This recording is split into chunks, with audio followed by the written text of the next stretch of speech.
Welcome to another edition of the T-cell case presentations. My name is Elaine Husney. I'm a rheumatologist at the Cleveland Clinic, and I am delighted to introduce a colleague of mine, Dr. Emilio Poggio, here at the Cleveland Clinic. He's an associate staff of the Department of Nephrology and Hypertension of the Glickman Urologic and Kidney Institute at the Cleveland Clinic.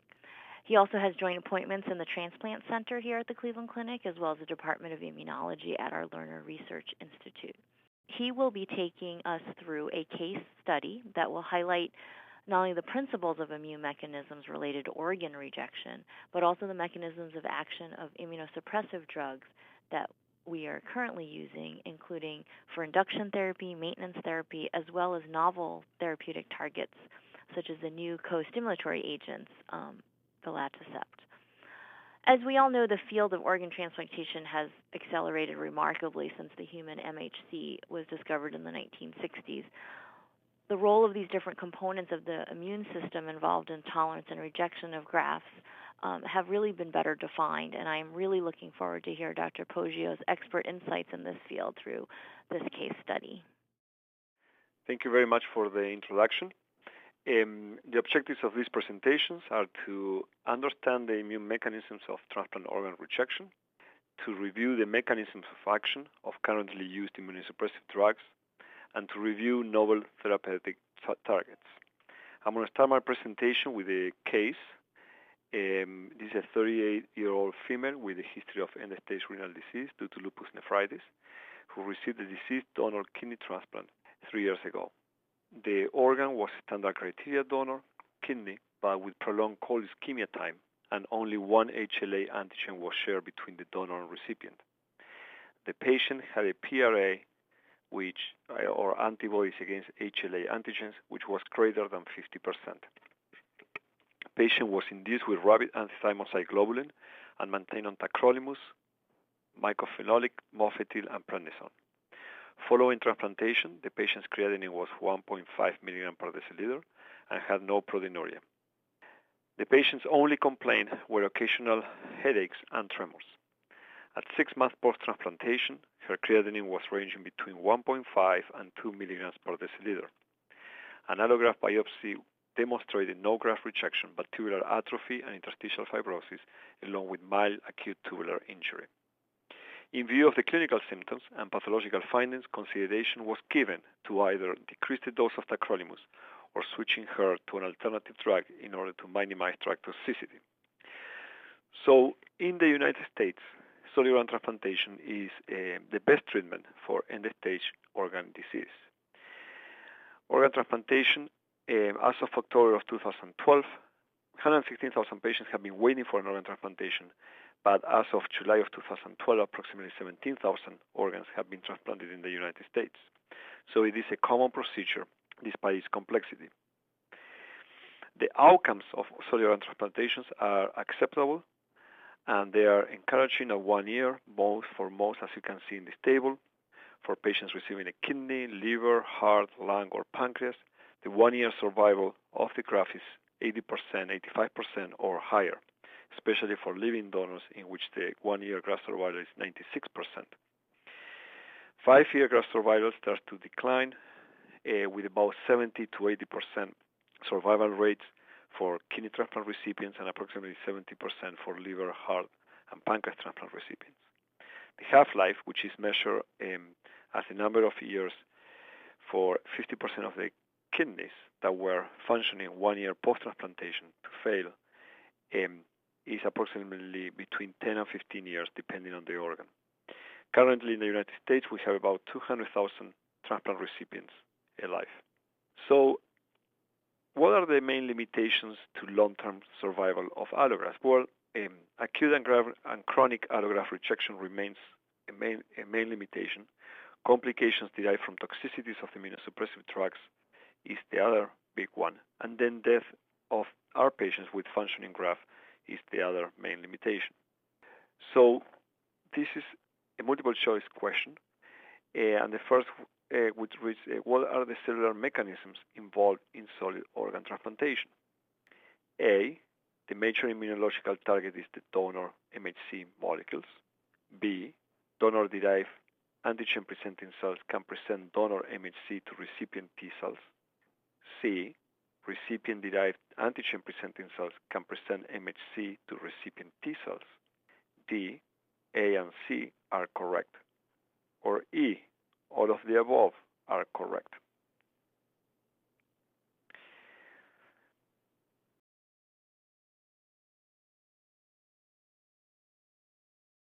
When organs are transplanted, the patient receives an organ from a donor, which also includes antigen-presenting cells. These antigen-presenting cells from the donor migrate to the secondary lymphoid tissue of the recipient, like the spleen and the lymph nodes, and there can either be captured by the recipient antigen-presenting cells, or they can directly present antigen to recipient T cells. The antigen that they present to the recipient T cells are the polymorphic regions of the MHC molecules of the donor.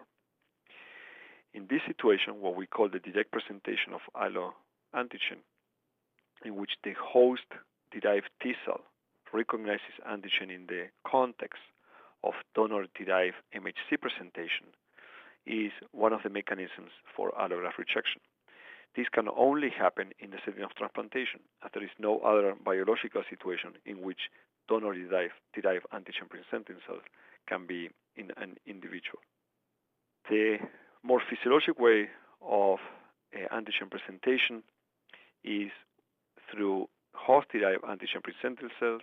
After they capture antigen in the transplanted organ, this antigen is presented to the host-derived T cell. T cell recognizes the MHC antigen from the donor. It gets activated.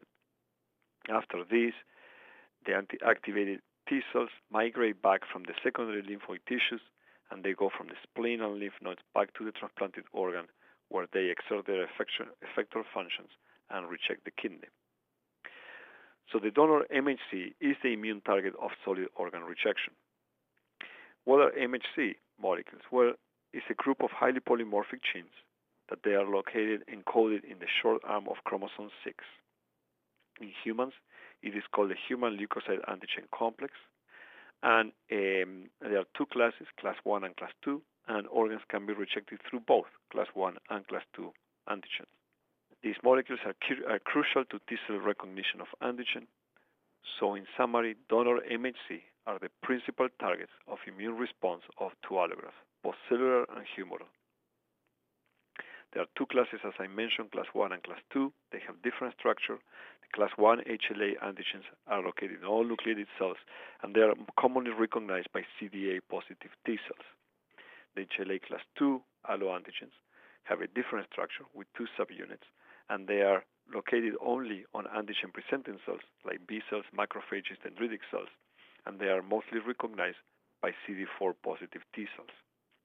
So what are the intracellular mechanisms of T cell activation and the mechanism of action of different immunosuppressive drugs? Here I have another question. Which one of the following is incorrect regarding immunosuppressive drugs used in organ transplantation? A. Tacrolimus tends to cause more neurotoxicity than cyclosporine. B. Induction therapy with rabbit anti-Thymocyte globulin leads to depletion of T cells. C. Rabbit anti-Thymocyte globulin is a monoclonal antibody against CD3 on the T cells. D. Alemtuzumab is an anti-CD52 antibody.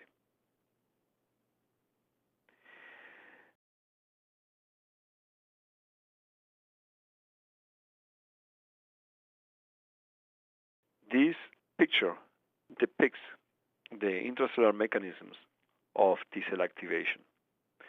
On top of the figure, we have the antigen-presenting cell that expresses MHC molecules and presents the antigen, here in red, to the T cell through the T cell receptor, here in light blue. This is what we call the signal 1. However, the T cell requires a second signal, the signal 2, in order to become activated. This signal 2, usually mediated by co-stimulatory pathways, is necessary for activation of the cell, or otherwise the cell will undergo anergy and apoptosis. One of the most commonly co-stimulatory pathways, or believed to be most important in T-cell activation, is the CD80-CD86 to CD28 CTLA4. After the antigen has been recognized and signal 1 and signal 2 has been triggered, there's a cascade of events that leads to the activation of calcineurin. Calcineurin will lead to modification of the DNA with subsequent synthesis of different interleukins, especially IL-2. IL-2 is secreted by the T cell, and then T cells have their own receptors, IL-2 receptors, where the IL-2 binds to. After IL-2 receptor activation, the T cell activates the mammalian target of rapamycin, which will lead to the cell cycle. For this, nucleotide synthesis is needed. Other surface molecules play also a key role in the survival of these cells, such as CD52. As you can see in this figure now, we can see how many different drugs affect the different pathways of T-cell activation. I will go over one by one. So what is the cornerstone of immunosuppressive therapy in kidney transplantation? Well, most of the transplant recipients will receive induction therapy, which is then followed by maintenance therapy. Maintenance therapy usually includes calcineurin inhibitors, such as Sirolimus, Cyclosporine or Tacrolimus, and an antimetabolite such as mycophenolic acid or azathioprine, or a mammalian target of rapamycin inhibitor such as Sirolimus or everolimus. Most patients will also receive steroids. There are, however, novel therapies that they are now targeting co-stimulatory pathways, and by blocking them, we prevent T-cell activation. So the first drug to discuss are steroids. This is a commonly used medication that has been used in transplantation from the very beginning in the field. Steroids lead to inhibition of transcription of a variety of pro-inflammatory cytokines, such as IL-1, IL-2, IL-3, IL-6, etc., which eventually will affect T-cell activation. They also inhibit nuclear factor kappa beta, which leads to translocation into the nucleus. There's also redistribution of lymphocytes from the peripheral circulation to the lymphoid tissue. There's inhibition of migration of monocytes to the allograft, and there's downregulation of a variety of pro-vasodilatory and pro-permeability factors. Corticosteroids are currently used in approximately 65 to 70% of all new kidney transplants in the United States. The second commonly used medication are the calcineurin inhibitors. Calcineurin inhibitors are cyclosporine and tacrolimus. Cyclosporine is a small cycled peptide of fungal origin, and tacrolimus is a macrolide antibiotic derived from Streptomyces sucabaensis. Mechanism of action of both is similar, although they bind to different receptors in the cytoplasm. They both form complexes that inactivate the calcineurin molecule that facilitates transcription of pro-inflammatory T-cell activating cytokines, such as IL-2, IL-4, interferon gamma, and TNF-alpha. While calcineurin inhibitors are one of the key medications used in immunosuppression, they have significant side effects. As you can see in this table, both have nephrotoxicity as a main side effect. Cyclosporine perhaps is more nephrotoxic than tacrolimus. Both medications have a negative impact on several cardiovascular risk factors such as hypertension, dyslipidemia, or diabetes.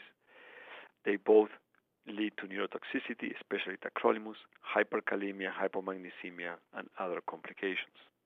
The next group of medications that are commonly used in transplantation are the nucleotide the antimetabolites, such as azathioprine and mycophenolic mofetil. The mechanism of action is inhibition of lymphocyte proliferation by interfering with the synthesis of RNA and DNA. Both azathioprine and mycophenolic mofetil are commonly used. However, in recent years, mycophenolic mofetil is the most likely used medication. Another immunosuppressive medication that is used in patients who have difficulty tolerating calcineurin inhibitors or in some regimens are the mammalian target of rapamycin inhibitors, such as the Sirolimus or everolimus.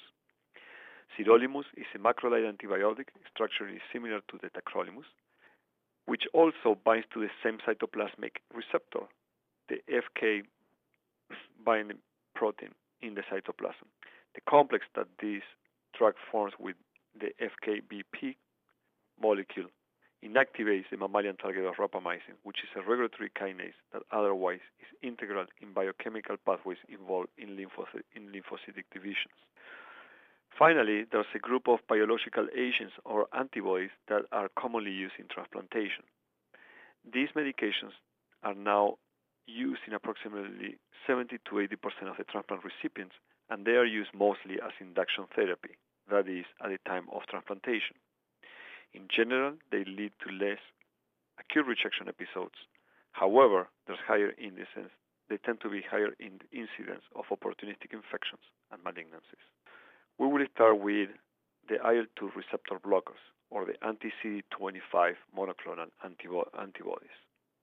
These are monoclonal anti-CD25 antibody preparations that lead to the inhibition of the activation of the IL-2 receptor by the IL-2. They bind to the CD25, which is the alpha chain portion of the IL-2 receptor.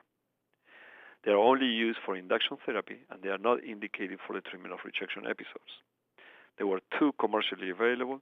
One is basiliximab, the other one is tacrolimus. Basiliximab is the only one that remains available for patient care. It's a chimeric antibody, 75% humanized, and then 25% of murine origin. Tacrolimus is no longer available. The next antibody that is commonly used are those that they target the CD3 molecule or the T-cell receptor of the T-cell. The most commonly used nowadays is the rabbit polyclonal Anti-Thymocyte globulin. Polyclonal antibodies, including to the CD3 molecule expressed in all T-cells, are cytotoxic and lead to T-cell death. They cause significant T-cell depletion, and this depletion can last for months, 3 to 6 months in average. They can be used for induction therapy, but this drug is also approved by the FDA for the treatment of acute cellular rejection. It is now commonly used as induction therapy and is approximately used in 44% of all the new kidney transplants that are performed in the United States. Because of this cost, however, and side effects, it is reserved for kidney transplant candidates that are high risk for acute cellular rejection. The more recently used antibody is the one that binds to CD52 on the surface of T cells. The anti-CD52 antibody is called alemtuzumab, and this drug was developed for the treatment of lymphomas. However, it's been incorporated for the treatment or in the induction or in transplant recipients. It is a humanized anti-CD52 monoclonal antibody, which is a marker of mature T cells, but also B cells, macrophages, and natural killer cells. The use of this medication leads to near complete and long-lived lymphocyte depletion. The adverse events include cytopenias and infusion reactions similar to other biological agents. The monocytic counts eventually recover, but it might take months for this to happen. It is mostly used as induction therapy and is in approximately 10% of the kidney transplants in the United States. It is also less costly than other induction therapies available. Finally, we get to the novel medications that they block co-stimulatory pathways, such as the CD80-86 to CD28 pathway. So, which one of the following statements is incorrect? A, both abatacept and belatacept target the CD28, CD80-86 co-stimulatory pathway. B, belatacept is more potent than abatacept at inhibiting T-cell proliferation. C, abatacept has higher affinity to CD80 and CD86 than belatacept. D, belatacept is a second-generation CTLA-4 Ig.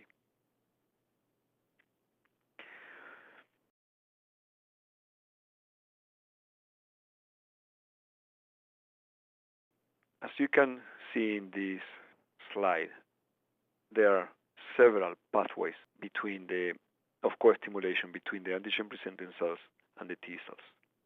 However, the best two pathway studies in humans are the CD40 to CD40 ligand, or CD154, and the CD80-CD86 to CTLA4-CD28.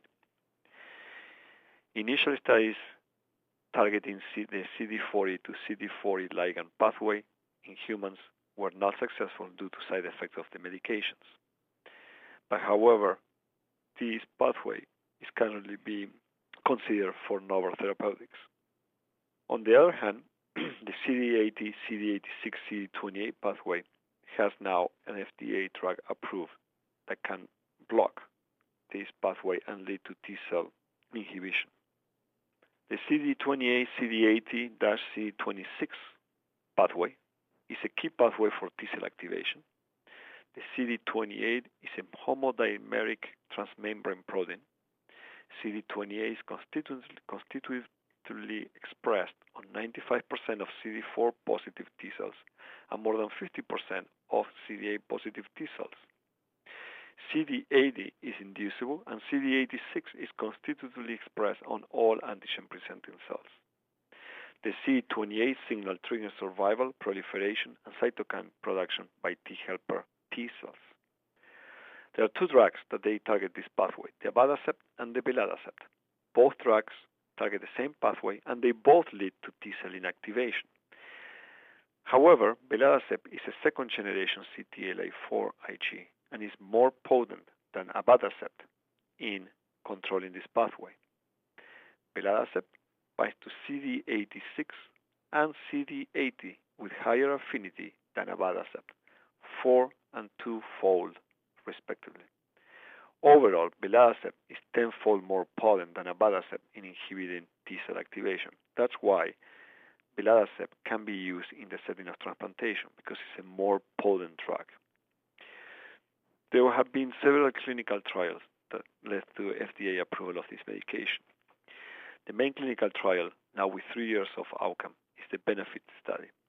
The BENEFIT study was a multi-center clinical trial in which kidney transplant recipients were induced with IL-2 receptor blocker and then randomized to be on 3 different arms. 2 using belatacept as a main drug for maintenance, along with mycophenolic acid and prednisone, and the other arm was randomized to receive a calcineurin inhibitors, mycophenolic acid, and prednisone.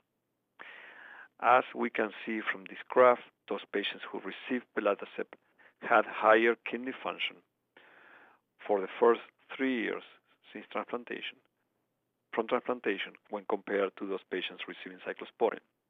This was despite a higher incidence of acute cellular rejection in patients receiving belatacept. These episodes of acute cellular rejection were mostly reversible and didn't lead in general to lower graft function than those patients receiving cyclosporine. There has also been a study in which, instead of initiating the use of belatacept from the time of transplantation, there was conversion from a calcineurin inhibitor-based regimen to a calcineurin inhibitor-free based regimen using belatacept between 6 months and 36 months post-transplantation. As we can see in this graph again, the kidney function of those patients receiving belatacept was higher when compared to those patients receiving a calcineurin inhibitor. This was despite a few episodes of acute rejection during the conversion time. These episodes of rejection were reversible and didn't lead to significant graft dysfunction. So in summary, and to conclude, solid organ transplantation remains a treatment of choice for those patients suffering of end-stage organ failure. The success of organ transplantation highly depends on the prevention of organ rejection, both acute and chronic. While the current immunosuppressive armamentarium is effective in controlling early graft rejection, toxicities such as nephrotoxicity remain a problem and curtail the long-term survival of allografts. Novel therapeutic biological agents might provide new alternatives to patient care. Thank you.